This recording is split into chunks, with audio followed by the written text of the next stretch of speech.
قوم کے اوپر سوار ایک بھی پیسہ نہیں پہنچایا گیا غزہ پٹی پر وہاں کے مظلوم بچوں کے، ایک بھی۔ آپ کہیں گے کہ مولانا غزہ پٹی کی بارڈر اسرائیل میں دونوں بارڈر چلتا ہے، اسی لیے ہم کیسے اسرائیل میں جائیں، اس نے تو بینڈ کیا ہوا۔ ارے ایک اور دو بارڈر بند ہے، نہیں جا سکتے، تیسرا بارڈر رفح بارڈر ہے جو مصر سے لگا ہوا۔ غزہ پٹی کے مسلمانوں کی، وہاں کے انسانوں کی، اور دنیا سنو، آپ اگر ایسا لگتا ہے آپ کو کہ وہاں مسلمان ہیں اسی لیے وہاں کے لیے آپ بات کرتے فلسطین کے لیے نہیں، اگر فلسطین میں غزہ پٹی پر کوئی بھی دھرم کا آدمی ہوتا، کسی بھی دھرم سے بلانگ کرنے والے ہوتے، اگر ان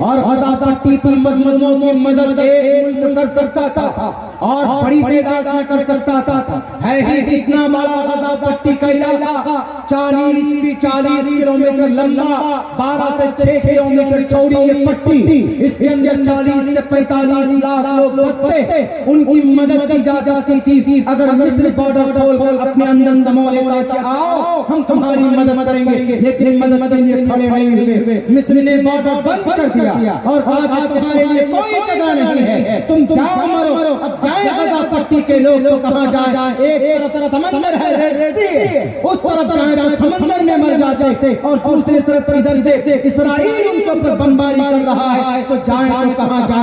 میرے بھائیو یوٹی نہیں دکھی، عالم مسلمانوں میں سب صرف گفتار کے قاضی دکھے، صرف کتوں کی طرح بھوکتے ہوئے نظر آئے۔ سارے کنٹری کے لوگ ارے کچھ نہیں کر سکتے تھے، عرب کے لوگ تیل بن سکتے تھے، تم اسرائیل اور امریکہ کا تیل کہاں سے لاؤ گے تم؟ سید شاہ فیصل نے 1968 میں تیل بن پڑا تھا اسرائیل کا، 2 دن کے اندر گھٹنے پہ آ گیا تھا، کون؟ امریکہ بھی اور اسرائیل بھی۔ تیل ہمارا استعمال کرو گے، 380 پروڈکٹ بھارت کے اندر یوز کیا جاتا ہے، کچھ نہیں کر سکتے، بائیکاٹ کر دیتے ان کے پروڈکٹ کا۔ کیوں بائیکاٹ کرتے تھے؟ اس لیے کہ تمہارا بم مظلوم لاچار بے بچوں کے اوپر جا جا برس رہا ہے، تم ٹیررسٹ ہو، تمہارا بات آج مسلمانوں کو آتنکواد بولتے تھے، دنیا کے میڈیا والوں شرم کرو، آتنکواد کون؟ جس نے 25,000 لاچار غزہ پٹی میں لوگوں کو مارا وہ آتنکواد، جس نے 1.25 لاکھ لوگوں کو افغانستان میں مارا وہ آتنکواد۔ اسلام نے کس کو مارا؟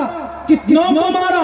ہمارے نبی 23 جنگوں میں شریک ہوئے، ہمارے نبی جنگ بدر میں کفار مکہ کو پکڑ کر لائے، ہاتھ میں ہتھکڑی تھی، آواز آ رہی تھی غلام اور ان اسیروں کی، ان قیدیوں کی ہاتھ کراہنے کی، تو محمد نے اپنے اللہ نے کہا، محمد رسول اللہ نے کہا اپنے صحابہ سے کہ ذرا ہتھکڑی کا تھوڑا ڈھیلا کر دو، اس لیے کہ درد سے چیخ رہے تو مجھے نیند نہیں آ رہی ہے۔ اللہ کے نبی نے اپنے غلاموں کے ساتھ جنگ کے میدان میں پکڑے گئے تھے، قیدیوں کے ساتھ ہمدردی پیش کرتے ہیں، کسی کو ایک تھپڑ تک نہیں مارا گیا ہے۔ جنگ کا یہ رول ہے، اگر جنگ کرتے ہو آپ میں فوجی لڑیں ٹھیک ہے، ایک دوسرے کو مارو، یہ جنگ کا قانون ہے، لیکن سیویلینز کو نہیں مار سکتے، بچوں کو نہیں مار سکتے، عورتوں کو نہیں مار سکتے، بوڑھوں کو نہیں مار سکتے، فصل کو نہیں تباہ کر سکتے۔ اللہ کے نبی نے اس پر پوری رعایت کی تھی، اللہ کے نبی 23 جنگوں میں شریک ہوئے،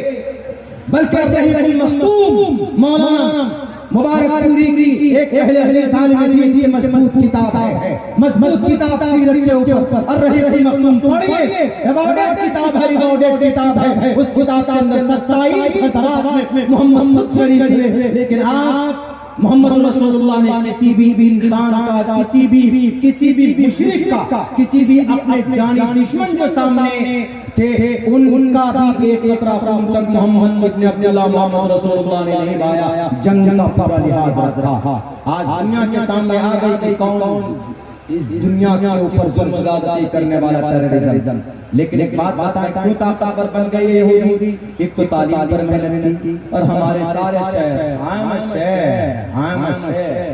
کیا بنائے آئے ہیں؟ وہ برج خلیفہ، اس برج خلیفہ کا جو آرکیٹیکچر ڈیزائنر ہے پتہ تھا انہیں میڈ ان یہودی ہے، اسرائیل کا۔ تمہارے پاس کیا ہے؟ تمہارے پاس تو دفاع کے لیے فوجی بھی نہیں. کن کے پاس؟ عرب کنٹری کے پاس 22 عرب کنٹری اور 57 مسلم کنٹری، یعنی پوری دنیا میں مسلمانوں کی تعداد 2 ارب اور یہودیوں کی تعداد 1.5 کروڑ. 1.5 کروڑ، 1 کروڑ 50 لاکھ اور 100 کروڑ 50 کروڑ، 150 کروڑ پوری دنیا کے اندر مسلمانوں کی تعداد. لیکن یہ قوم کچھ نہیں کر رہے. کیوں؟ تعلیم میں پیچھے. دوسری چیز اور بتا دوں، تجارت میں یہودی آگے آئے. تجارت سب سے بڑی طاقت ان کی تعلیم کے بعد تجارت ہے. تجارت ان کی سنت ہے. نوجوانوں کی ان کی سنت ہے. سنت رسول ہے کہ نہیں؟ اللہ کے نبی نے 15 سال سے لے کر 40 سال کی عمر تک تجارت کی. محمد رسول اللہ. ابو داؤد، حضرت داؤد علیہ السلام نے تجارت کی.